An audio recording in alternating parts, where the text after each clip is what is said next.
Ayun mga idol, ito yung economy tips. Ito yung alam ko na pagtitipid na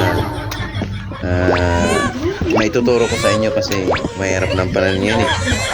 Lalo na nagnanakawan pa ng pondo ng gobyerno, so baka mas lalo pang tumaas yung mga bilihin, yung lalo na yung gasolina. So maapektuhan tayong mga maliliit na mamamayan dito sa bansang Pilipinas. So kailangan nating magtipid. Ito siguro yung ibig sabihin ng gobyerno na magtipid tayo. So ito yung gagawin natin. Siguro hindi naman ito insulto sa kanila, kasi kapag kumay tayo, wala naman sila siguro pakialam kasi ninanakaw nga nila yung pondo ng gobyerno. Shout out sa inyo mga followers. Comment lang sa baba.